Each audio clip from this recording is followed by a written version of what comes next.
Ryan, but I think it bears sort of repeating the importance of this game for Notre Dame. You're 2-2 coming out of the break. You've got some momentum. You're a win over BYU away from really going on a roll because Notre Dame will beat Stanford. They'll beat UNLV. They should beat Syracuse. You've got a chance to really kind of get hot going into that Clemson game on November 5th. That's what happens if you beat BYU. You also get the first win, your ranked win of the Marcus Freeman tenure. You do it away from home. You've now won back-to-back games away from Notre Dame Stadium. The perception about this program starts to change. All of those are positives.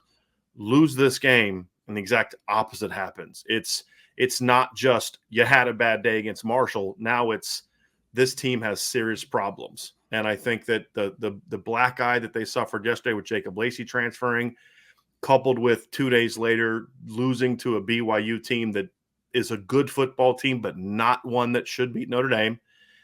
There's a lot at stake, and this season is going to go sharply in a different one of two directions after this football game, right?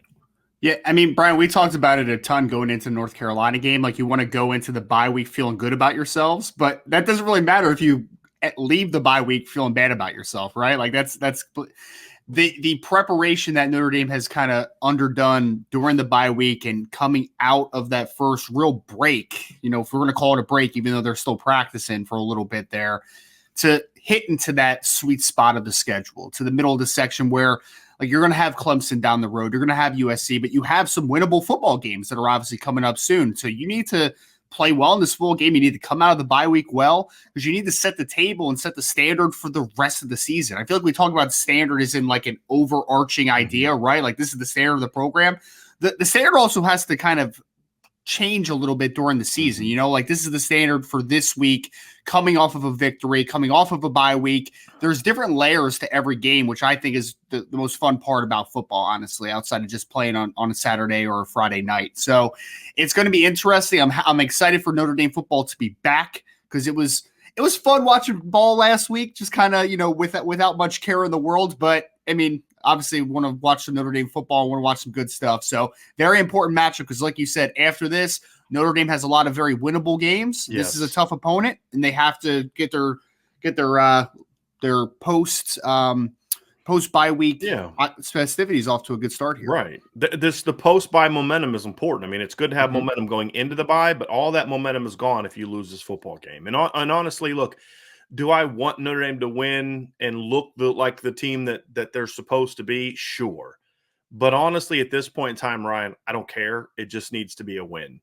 Now, yes, there are some things that if they beat BYU by a field goal, outside of BYU just playing out of their minds. And sometimes, I mean, Jaron Hall's just putting dimes against good coverage, and BYU guys are just making great plays on the ball, and some breaks go their way, and Notre Dame has to win on a last-second field goal. Okay, fine. Get a win, right? Yep. It'll show that I'm always say I'm process driven, right? And as a coach, I would be very frustrated coming out of that kind of game. But I'd say, hey, look, we got the win. We've got to clean some stuff up. I would always rather clean stuff up after a W than a loss. And I feel like Notre Dame has kind of already got there. They need to lose to get this out of their system type of thing. I also feel like some of the frustration that I have gathered, we have a big intel piece about the Jacob Lacey situation on the boardsandIrishBreakdown.com. The reality is, Ryan, is there are some frustrations mounting, and that happens when you lose. And what I think is at the heart of a lot of it is, as much as we heard from players and parents and all those type of stuff about how much they disliked Brian Kelly, I think that when you have a loss like Marshall, the whole, well, yeah, I didn't like him, but starts to creep in, right?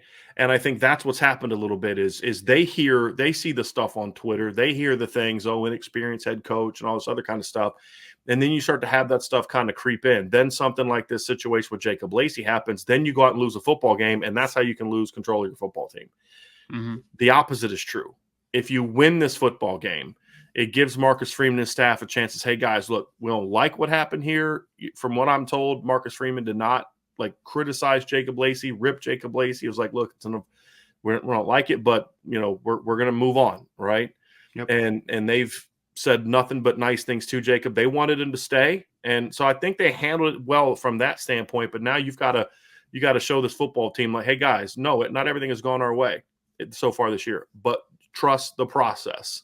Mm-hmm. But trusting the process requires results, Ryan. And so I've always said you can't be results driven. You have to be process driven. But if the process isn't ending with W's, then there's going to be doubt in the process. And so that's why I think it's just really, really important that Notre Dame get a win in this game and continue that momentum and just I think it puts behind you. I think if they beat this game, Ryan, I dare say, I think that you can look at it and say, I can feel like I can put the BYU, the Marshall game now in the rearview mirror at this point in time. What say you about that? Yeah, no, I agree. I mean, because I think again, you're moving forward, right? Like nothing is going to do. It's not going to do anybody any good to kind of dwell in the past on the negatives that have happened, right? So we want to move forward and to be able to take the next step. I agree with you, and I like your note on the process stuff too, Brian, because I've talked about that a lot, just with people generally, that if the results aren't there, then you need to change your process, right? Like you need to adapt in order to have the best process, in order to have positive outcomes, right? So I think that there was some hiccups early. I hope that the staff has been smart enough, because I know they're all really smart people and they're all good people. And I know that I'm sure that they have had some self-reflection opportunities, especially during the bye week and even before that, right? To see this is what's working for us. This is what hasn't worked up until this point. This is what we need to change. This is how we need to adapt. And I think that we're going to see a lot of those elements. And I'm excited, man, just for football, because I mean, after your Broncos laid a goose egg last night in a very ugly fashion, you need a big win this Saturday. You know what? So. And that's exactly why I didn't watch the Broncos last night. It's a good call, I've man. not watched a second of this football team. There's a couple guys I follow on Twitter that are Broncos fans, and they're all hype. Oh, you got Russell Wilson and blah, blah, blah, blah, blah. And now they're losing their minds about how bad Russell Wilson. And I was like, did you not watch him last year? Did you not? I mean, the guy's like creepy. Guy's closer to 40 than he is 30 now. Right? Like, yeah, I'm not shocked. And then they give him this big contract. It's like, this is exactly what I expected the Broncos to be, because this is what they are every year.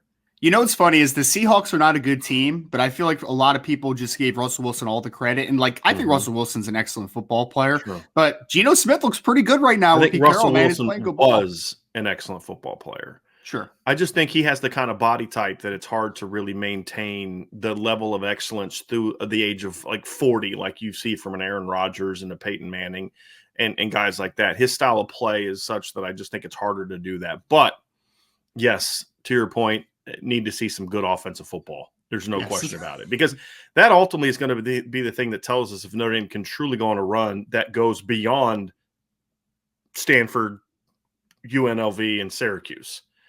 You're going to need the offense. I don't think they have to arrive like, aha, this is what we always dreamed the offense could be. Yeah, it'd be nice.